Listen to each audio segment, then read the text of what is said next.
benefit to us in passing some of the time away on our transit out to the moon. And it's rather odd to see it floating like this in Odyssey while it's playing the themes of 2001.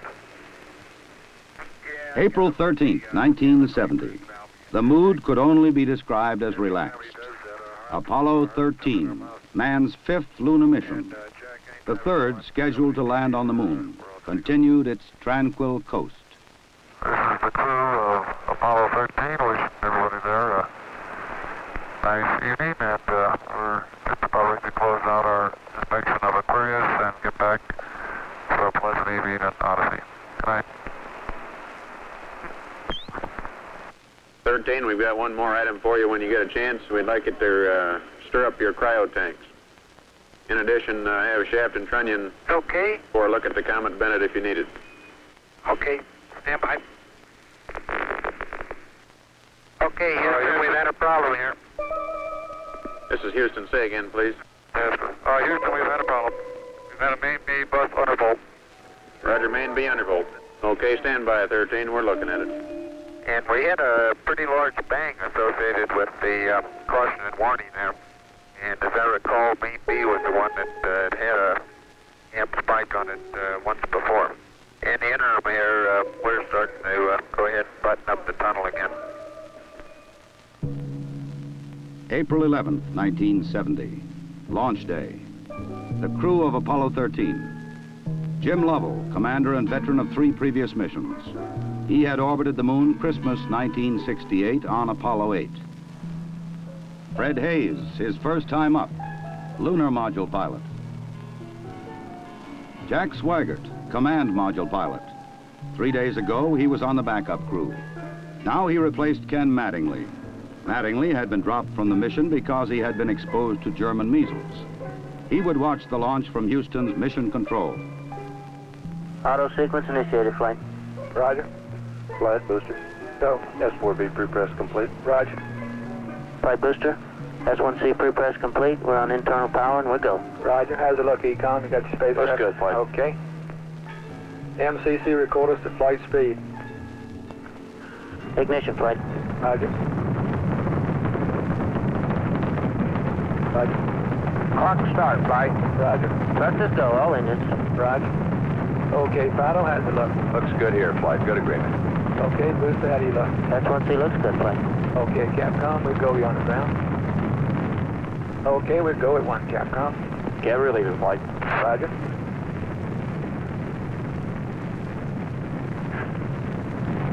Booster, how do you look? We look good, flight. We'll go. Okay, Fido. We're go, flight. Looks good here. Guys, how's it look? Good, flight. Okay, Econ, GNC. Looks good, flight. Looks good, flight. Okay, Surgeon. Looks fine. Through max fuel and we'll go, flight. Roger, booster. And go for staging, Capcom. Confirming board out, flight. Roger. Staging, flight. Roger. Flight fighter trajectory confirmed staging. Roger. Flight booster, then board out was way early. Okay. Flight confirmed. Number 5 engine down. Roger. Booster, you don't see any problem with that, though, do you? Negative, not right now, flight. All the other engines are go. The next step in the routine of lunar flight was to burn out of Earth orbit toward the moon, then pull free of the third stage and dock with the lunar module Aquarius. At the controls of the command module Odyssey, Jack Swigert. We're hard docked, Houston. Roger, understand hard dock. Good deal. They pulled Aquarius away from the Saturn third stage, the S4B. Okay, I can see the S4B now at the hatch window. Odyssey and Aquarius moved away from Earth toward the moon.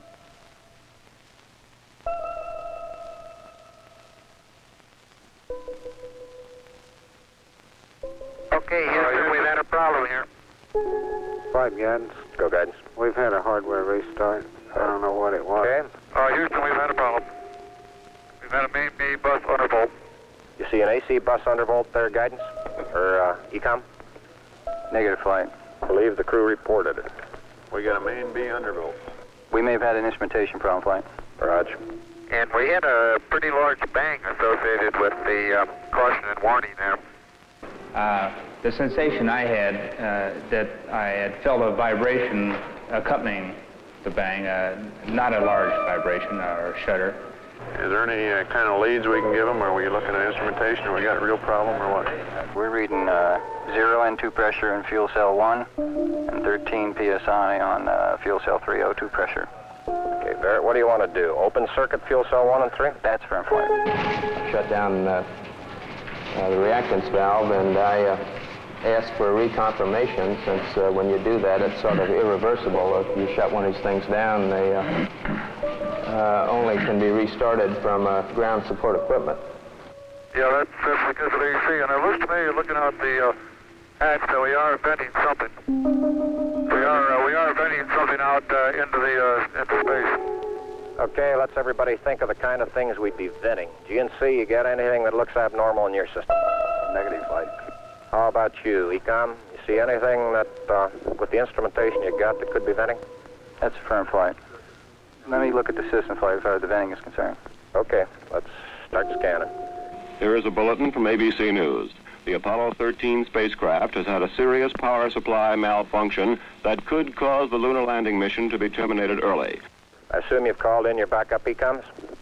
Flight, say again? Have you called in your backup ECOMs now? See if we can get some more brain power in this We thing? got one here. Roger. At the moment, the astronauts are continuing to try to isolate their trouble. A late report says the spacecraft now is operating on battery power alone. All unnecessary equipment is being turned off. Okay, now let's everybody keep cool. We got the LEM still attached. The LEM spacecraft's good, so if we need to get back home, we got a LEM to do a good portion of it with. Okay, let's make sure that we don't do anything that's going to blow our CSM electrical power with the batteries, or that will cause us to lose the main or the fuel cell number 2. Okay, we want to keep the O2 and that kind of stuff working. We'd like to have RCS, but we got the command module system, so we're in good shape if we need to get home. Let's solve the problem, but let's not make it any worse by guessing. My concern was increasing all the time. It went from, I wonder what this is going to do to the landing, to I wonder if we can get back home again. Okay, Ecom, I'm coming back to you. Flight. Go ahead. I think the best thing we can do right now is start a power down. Right about then, it was quite apparent to me that it was just a question of time that the command module was going to be dead. You don't want to get fuel cell pumps off, do you? We can do that on fuel cell number 1 flight. Okay, well, let's make sure we don't blow the whole mission. The thing that concerns me is throwing equipment. We had a problem. We don't know the cause of the problem. Flight, I've got a feeling we've lost 2 fuel cells. I hate to put it that way, but I don't know why we've lost them. It doesn't all tag up. Network from Flight. Flight network. Bring me up another computer in the RTCC, will you? We got one machine on the RTCC, and we got dual CPs downstairs. Okay, I want another machine up in the RTCC, and I want a bunch of guys capable of running D-logs down there. Roger that. What all this means is only speculation at this point. First, though there has been some tumbling or rotation of the spacecraft, the astronauts do not appear to be in any immediate danger. I'll tell you what, GNC, can you get somebody in the back room to try to figure out what the equivalent delta V is we're getting, so that we can see if we can backtrack to see if we can figure out what's venting. Roger, we'll give it a try, Flight. Okay? When I looked up and saw both oxygen pressures, one absolutely 0 and the other one going down, it dawned on me, and I'm sure Jack and Fred about the same time, that we were indeed in serious trouble. The only way to survive the situation was to transfer to the LEM. Flight Econ. Go ahead, Econ. The pressure in O2 tank 1 is all the way down to 297. We better think about getting in the LEM or using the LEM systems. I'd say this is as serious a situation as we have ever had in manned spaceflight. We've always called the LEM a good lifeboat under those circumstances. If at any time in the mission, however, the LEM had separated and we had gotten ourselves into a rendezvous situation, or the command module being around the moon, then what you state is absolutely true. It would be a fatal situation. Tell me you from Flight. Go ahead, Flight. I want you to get some guys figuring out minimum power in the LEM to sustain life. The accident had occurred 200,000 miles from Earth. Lovell, Swigert, and Hayes rode in the lunar module attached to a lifeless command module. Apollo 13 had started as a mission of scientific exploration.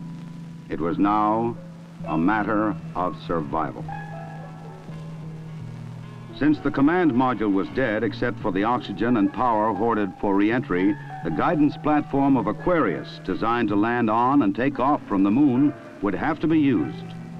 The first milestone, and I consider this after the accident, I guess, more or less the survival now.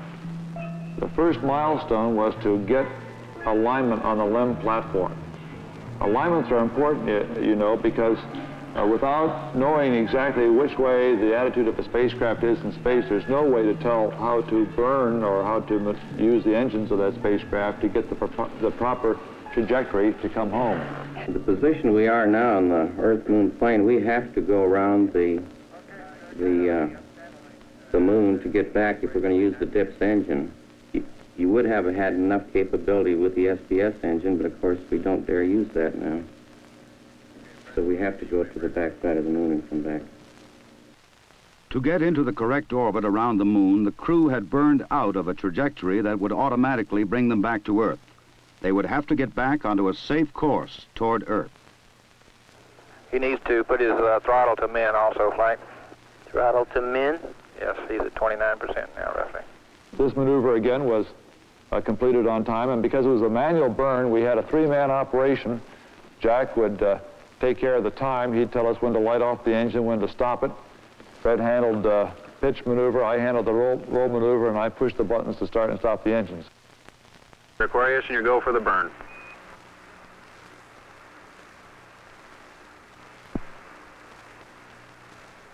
%. Okay, Aquarius, you're looking good. Auto shut down. The first problem was solved. They were back on the path to Earth. But there were many other problems to be solved. From a building at Houston's Manned Spacecraft Center, systems experts coordinated the coast-to-coast effort to get the crew back. One of the big problems was consumables. There would be enough to eat and drink. But in space, there are other factors. Oxygen to breathe, electrical power to keep the spacecraft alive, water to cool the equipment and keep it operating. What we'll be doing till we get them back on the water is concentrating on everything that is their lives are dependent upon at the moment, rather than worrying about the accident, because there's nothing we can do about that now. It appears at the present time that everything is under control and that we have a safe situation at the moment. Hey, I want to say you guys are doing real good work. So are you guys, Jack.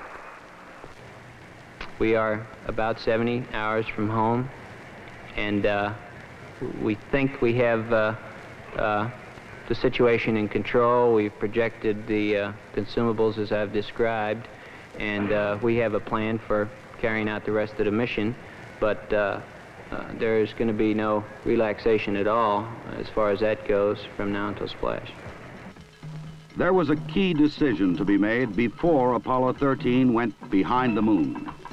Where to bring them down. Their present course would take them to the Indian Ocean, where recovery would be difficult. A burn to bring them home quicker would take them to the Pacific Ocean near the recovery forces. Bringing them home even faster would place them in the South Atlantic, again away from recovery forces. It was decided to take them to the Pacific. We've run these simulators both here and at the Cape and at the contractors that continuously ever since last night. We've tried to simulate virtually everything that we've had the crew to do that is non-normal that they've done, and we've proven most everything that we've been able to run on the simulator prior to passing it up to them. Now, there may be some details we haven't done, but at least we've checked the feasibility of everything we've done, and we'll continue to do that. They passed 137 miles from the moon. For Lovell, it was the second time that he had seen the moon so near. But there was no time for contemplation. There was another critical burn coming. Okay, look, let's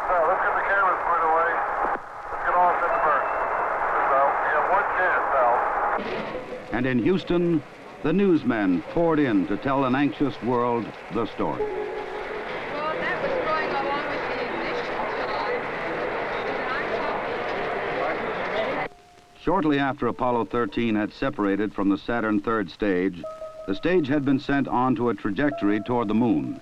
Its impact would be recorded by the seismometer left by Apollo 12.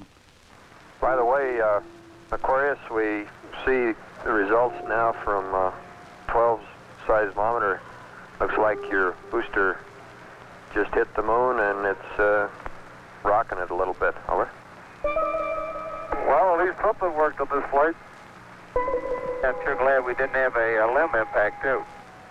Jim, you go for the burn. Go for the burn. Roger, understand. Go for the burn. Guidance okay? We're good, flight. Control okay? We're okay, flight. Tell me we're go, flight. Inco okay? We're good, flight. Ground confirms ignition. We're burning 40%. West Houston, you're looking good. Roger. Shut down. Roger, shut down. I say that was a good burn. Roger, now we want to power down as soon as possible. Understand. To conserve the electric power and cooling water, the crew shut down all but the vital, life-sustaining systems of the LEM. I think the LEM spacecraft's in excellent shape, and I think it's fully capable of getting the crew back. I think, as we have found before, every time we've put the LEM spacecraft to a test, it's always done much more than it was guaranteed to do, and I think this is a good case in point. Conserve the consumables, cooling water, electric power. The LEM water gun was leaking, and we shut that off.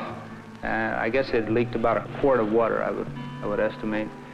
But it took me about 2 days to get my feet dry, and of course, I think you were all aware that the temperatures were going down in both vehicles, and it's made for very chilly feet for a couple days.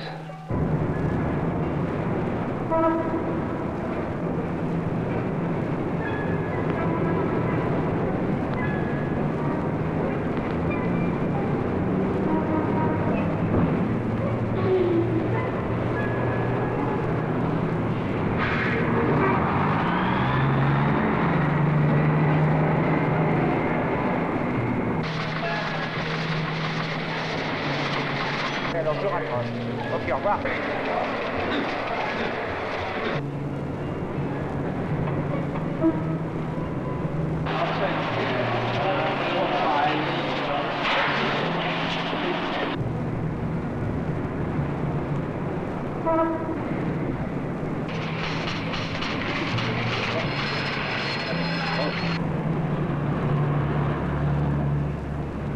Lord, your astronauts will come back safe. If I may be serious for one moment and ask the entire audience for a moment of prayer for the crewmen of the Apollo 13. We'll hold silence for a moment, please.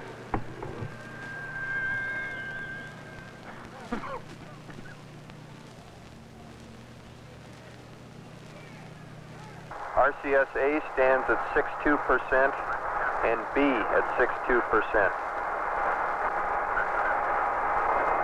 I see we've gone a hell of a long time without any sleep.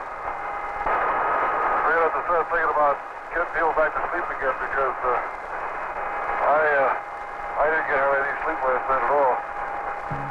Command module just slowly kept going down in temperature until I think just prior to reentry, it was down to about 38 degrees. And along with that, it was a sort of a chilling coldness. The walls were perspiring, the windows were completely wet, and it wasn't too healthy. I recall that we went in there to get some hot dogs one day, and it was like reaching into the freezer for the food.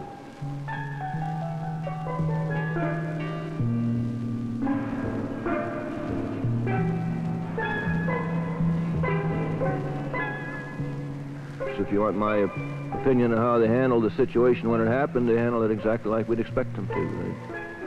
They were about as well on top of it as anybody could be, knowing what we knew, which isn't very much, I'll have to admit. but I think they did everything right within the knowledge that was available to us in a timely fashion, which is what all we expect of them. I think they did a beautiful job of it. We actually had a third little sleep restraint, which Fred then put on and buttoned up and kept a little bit warm. The astronauts faced another problem, their own exhaled breath. The lithium hydroxide chemical to take carbon dioxide out of the air was not sufficient in the lunar module. They would have to adapt the canisters from the command module to fit the hoses in the LEM. On the ground, an adapter was fashioned from materials the crew had available in the LEM. Cardboard from a checklist, plastic bags, and tape. After checkout in an environmental chamber, the directions for construction were sent up to Aquarius. At this point in time, I think the partial pressure of carbon dioxide was reading about 15 millimeters. And we constructed 2 of these things and put them online, and I think within an hour, the partial pressure of CO2 was down to 0.2. So you see that survival now became one of initiative and ingenuity, and it was one which the ground continually helped us along. We had all kinds of people on the ground trying to think of ways of extending our lifetime. There would be still another burn, a mid-course correction to get Apollo 13 into the narrow corridor through the atmosphere for a safe return to Earth. We're at burn attitude, flight. Knowledge. Ignition. Thrust looks good. Shut down. Hang in there, it won't be long. There were moments when I didn't know how much consumables we had, whether we could make it back or not, but in a situation like that, there's only one thing you can do. You just keep going, and you just keep thinking up where you can get more consumables. And so that's exactly what we did. On April 17th, they prepared for re-entry. After a small course correction burn, they jettisoned the damaged service module. SF. Copy that. And there's one whole side of that spacecraft missing. Is that right? The whole panel is blown out, almost from the base to the engine. It's really a mess. Man, that's unbelievable. Next, they got back into Odyssey to jettison Aquarius prior to entry into the atmosphere. Let's get it. Okay, copy that. Farewell, Aquarius, and we thank you. Okay, LOS in a minute or a minute and a half. At entry attitude, we'd like Omni Charlie. And welcome home. Thank you.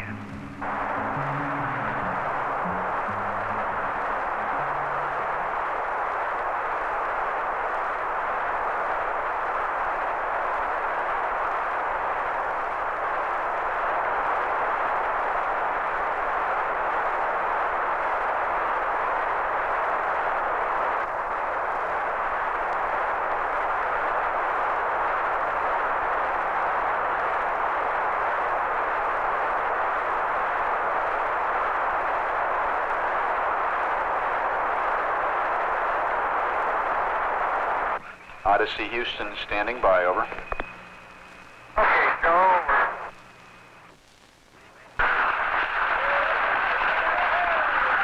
Odyssey Houston, we show you on the mains. It really looks great. Apollo 13, this is recovery, over. They're going through 5,000.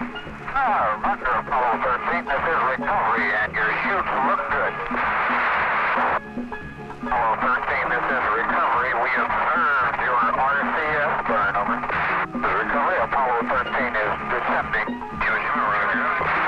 Apollo 6, this is recovery, over. Well, the one splashed in at this time, the three chutes are displaced in the water. 0 degrees, magnetic 3.5 miles, Evo Lima. Evo Lima, roger. This 401, the command module is stable 1 at this time. They're riding comfortably. The vertical axis are approximately 15 degrees. Web 1, you're cleared to get the position for 3, the other 2 you received. Web 1, Roger. Okay, Web 2, your wind line 270.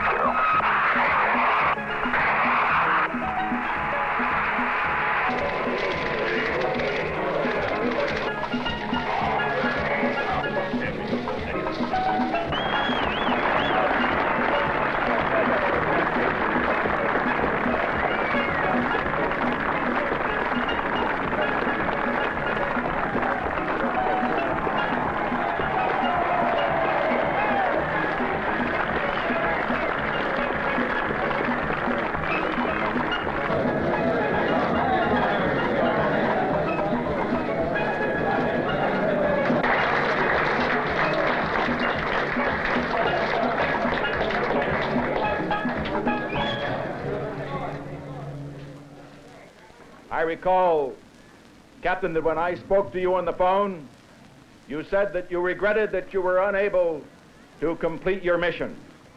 I hereby declare that this was a successful mission. From the start, the exploration of space has been hazardous adventure. The voyage of Apollo 13 dramatized its risks. The men of Apollo 13, by their poise and skill under the most intense kind of pressure, epitomized the character that accepts danger and surmounts it. Theirs is the spirit that built America. Your mission served your country.